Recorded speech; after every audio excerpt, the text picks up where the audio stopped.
Good morning dear students. आज हम करेंगे हमारी मैथ्स की वर्कशीट नंबर 11 और आज हम सीखेंगे एक नया मेथड जिसका नाम है एलिमिनेशन मेथड, जिसको हम यूज़ करेंगे अपनी पेयर ऑफ लीनियर इक्वेशन को सॉल्व करने में।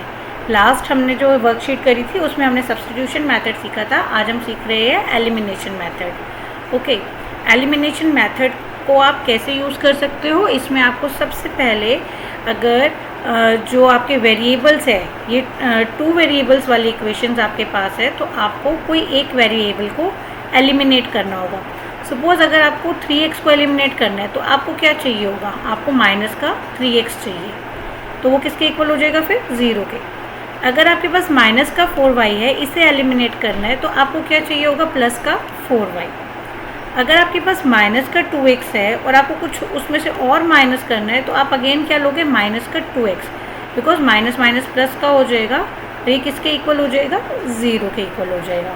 ओके, नाउ यहाँ पर आपको एप्रोप्रिएट कोफिशिएंट्स भरने हैं, फिलअप करने हैं, जिससे ये किसके इक्वल हो जाए, 0 के। अब 3y है तो यहाँ y के आगे मैं क्या कोफिशिएंट लिखूँ, मुझे 3 लिखना पड़ेगा, तभी तो 3y minus 3y that is equal to 0 होगा। अब 4x है, 4x में मुझे क्या प्लस करना है, 4x में क्या प्लस करूँ कि वो 0 हो जाए, अरे माइनस का 4। ओके, यहाँ आप क्या प्लस करोगे, माइनस का 4, और आप ब्रैकेट लगाओगे, बिकॉज 2 साइन कभी भी एक साथ नहीं आते। आपने यहाँ भी ऑब्जर्व करा, यहाँ माइनस था और यहाँ दोबारा माइनस आया था तो ब्रैकेट लगा हुआ था। अगर ये 12 है, इसको एलिमिनेट करना है तो हम क्या ले रहे थे, यहाँ माइनस का 12। ओके, और यहाँ प्लस का साइन था तो इसलिए हमने यहाँ ब्रैकेट्स लगाए हैं। ओके, सिमिलरली 4x से इसको एलिमिनेट करना है तो आप माइनस का 4x करोगे ऐड। अब 2x में से क्या से इस x को, इस 2x को एलिमिनेट करूँगी, ये 0 के इक्वल हो जाए, तो यहाँ मैं कोफिशिएंट लगाऊंगी 2। सिमिलरली आगे के 2 भी आपने करने हैं। ओके, तो हमने देखा कि जब वेरिएबल्स के कोफिशिएंट सेम होते हैं तो हम ऐड और सब्ट्रैक्ट करके, ऐड या फिर सब्ट्रैक्ट, ओके, उससे हम उस वेरिएबल को एलिमिनेट कर सकते हैं। तो सबसे पहले आ जाओ एक एग्जांपल देखते हैं एलिमिनेशन मेथड का। बहुत इजी है अगर आप ध्यान से इसको ऑब्जर्व करो। आपको 2 इक्वेशंस दिया हुआ है। फर्स्ट इक्वेशन है 2x plus 3y is equal to 8। Okay, this is our equation number 1। Second है 4x plus 5y is equal to 8। This is equation number 2।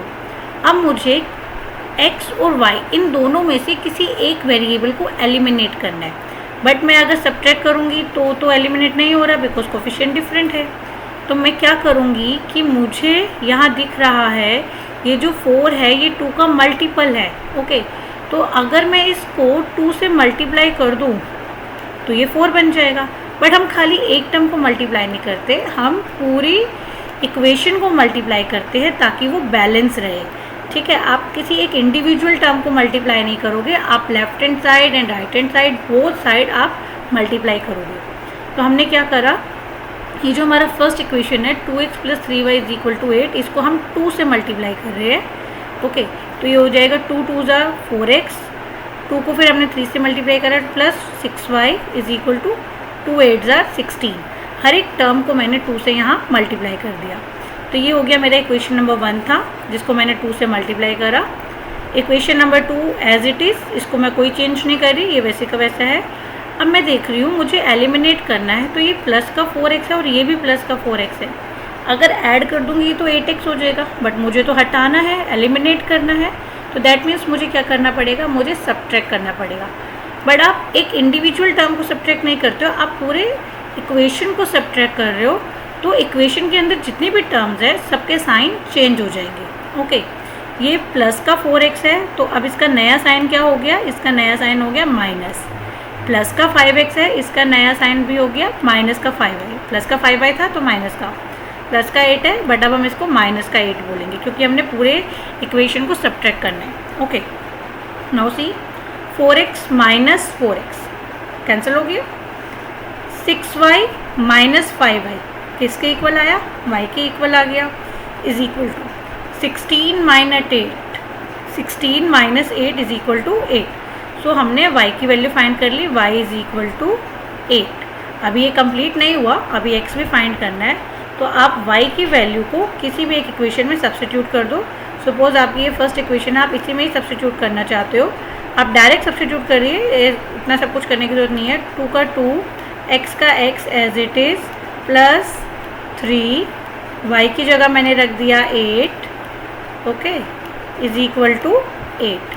अब आप इसको चेक करो, 2x का 2x प्लस 3 8 ज़ा 24 is equal to 8 and then 2x is equal to 8 अपने place पर already है, 24 उसके पास जा रहा है, प्लस का है तो वो यहाँ के माइनस का 24, so 2x is equal to 8 minus 24 is equal to minus का 16। बड़ा नंबर माइनस का है तो माइनस का आएगा, है ना।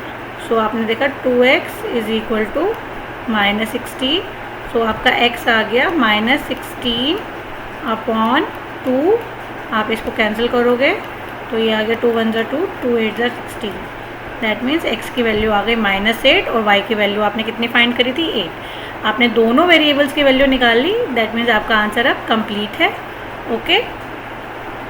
तो आप ध्यान से इक्वेशंस को ऑब्जर्व करिए, आपको किसी एक वेरिएबल को एलिमिनेट करना है, वो तब एलिमिनेट होगा जब उनके कोफिशिएंट्स कैसे होंगे, सेम होंगे, और उनको सेम बनाने के लिए आपको पूरे इक्वेशन को मल्टीप्लाई करना पड़ेगा, ओके।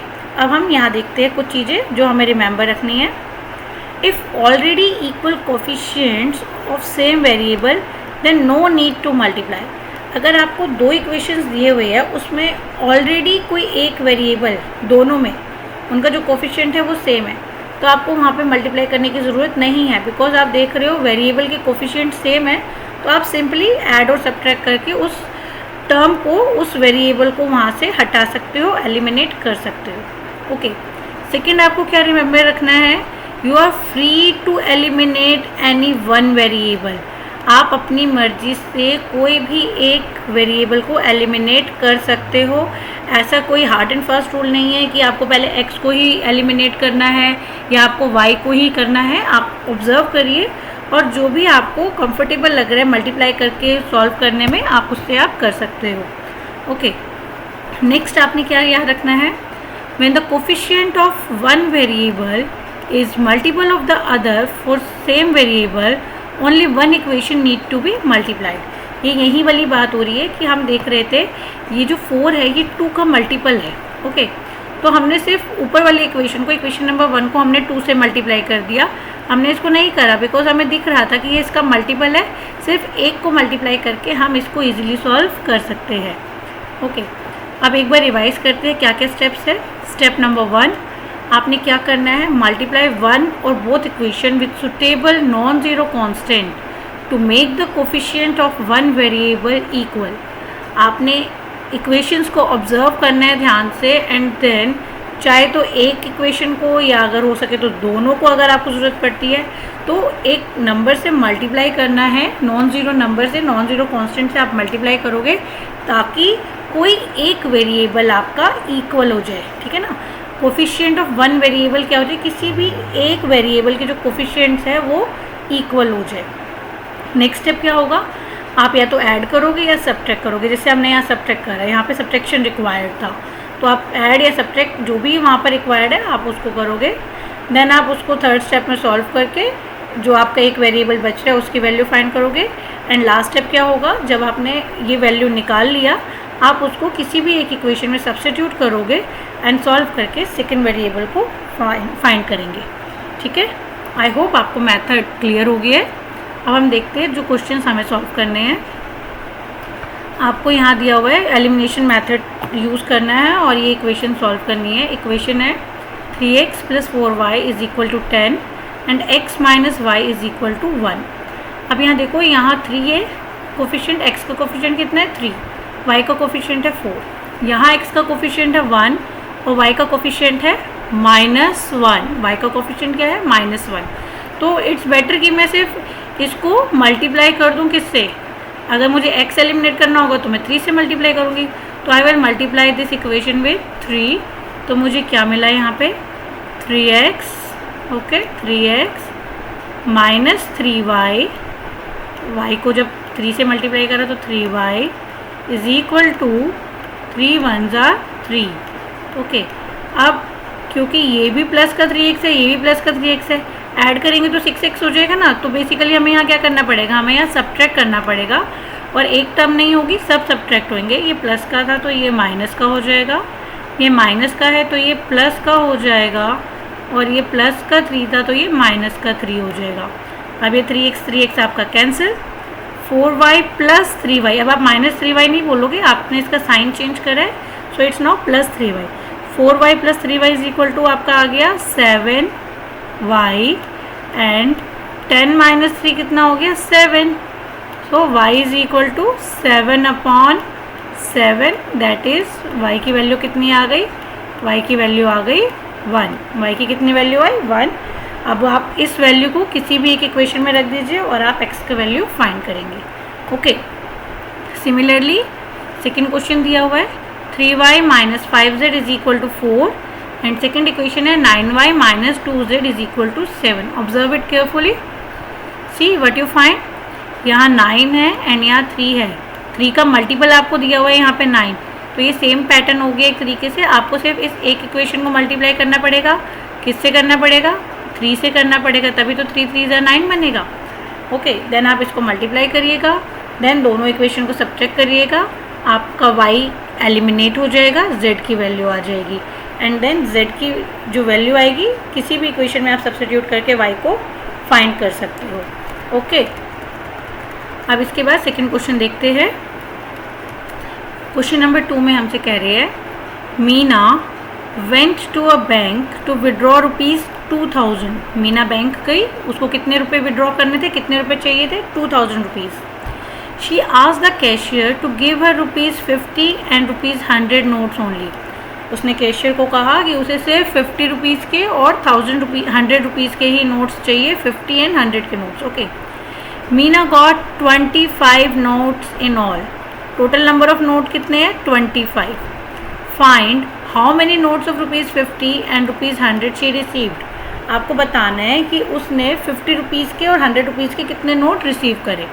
तो सबसे पहले हमने क्या एज्यूम करा, उसको 2 तरीके के नोट चाहिए थे, एक 50 के एक 100 के, और हमें नंबर ऑफ़ नोट्स बताने हैं। तो हमने एज्यूम कर लिया कि 50 रुपीज़ के कितने नोट्स है x, number of 50 rupees notes is x, ठीक है। 100 रुपीज़ के कितने नोट्स है y। टोटल नोट्स कितने थे, टोटल थे कितने 25। तो इक्वेशन बना x plus y is equal to 25। This is equation number 1। Second था कि उसने टोटल जो अमाउंट रिसीव करी है वो 2000 है। अगर 50 रुपीज़ के x नोट मिल जाएंगे तो हो जाएगा 50x, 100 रुपीज़ के y नोट मिल गए तो कितने रुपीज़ हो गए 100y रुपीज़ हो गए, और टोटल रुपीज़ कितने थे 2000। That means 50x plus 100y is equal to 2000। This is our equation number 2। अब आप ध्यान से वापस ऑब्जर्व करो, यहाँ कोफिशिएंट है 1, यहाँ भी कोफिशिएंट है 1, यहाँ कोफिशिएंट है 50, यहाँ कोफिशिएंट है 100। अब आपका जिसका मन कर रहा है उस वाले वेरिएबल को एलिमिनेट करना है।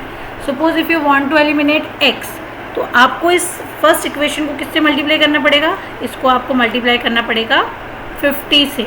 किससे मल्टीप्लाई करना पड़ेगा 50 से, और पूरी इक्वेशन को आप मल्टीप्लाई करोगे तो ये हो जाएगा 50x plus 50y, then 25 into 50 आ जाएगा 1250, एंड देन आप सब्ट्रैक्ट करिए दोनों इक्वेशन को, सॉल्व करिए और आप y की वैल्यू फाइंड करेंगे। देन जो y की वैल्यू आएगी उसको सब इक्वेशन नंबर 1 में पुट कर देना, आप x की वैल्यू फाइंड कर लोगे। ओके, आई होप आपको ये मेथड अच्छे से समझ में आ गया है। अच्छे से प्रैक्टिस करिए, अपनी NCERT बुक्स के जितने भी एग्जाम्पल्स हैं आप उन सबको सॉल्व करिए। प्रैक्टिस से आपकी कैलकुलेशन क्विक होएगी, आपका ऑब्जर्विंग पावर जो है वो बढ़ेगा। ओके बच्चों, आई होप आपको आज की वर्कशीट नंबर 11 अच्छे से समझ में आ गई है, आपको ये मेथड अच्छे से क्लियर हो गया है। तो सबसे पहले आप ये एग्जाम्पल को ध्यान से नोट डाउन करिएगा, स्टेप बाय स्टेप समझिएगा, एंड देन ये जो आपको 3 क्वेश्चंस दिए हुए हैं 1, 2 एंड 3, ये 3 क्वेश्चंस को करिएगा। अगर आपको कोई डाउट हो तो आप कमेंट सेक्शन में लिख सकते हैं, आप व्हाट्सएप कर सकते हैं, अपने टीचर से पूछ सकते हैं। आई होप आज की वर्कशीट आपको अच्छे से क्लियर है। वीडियो ने अगर आपकी थोड़ी सी भी हेल्प करी है तो वीडियो को लाइक करिएगा, चैनल को सब्सक्राइब करिएगा और अपने फ्रेंड्स के साथ शेयर करिएगा। Thank you so much.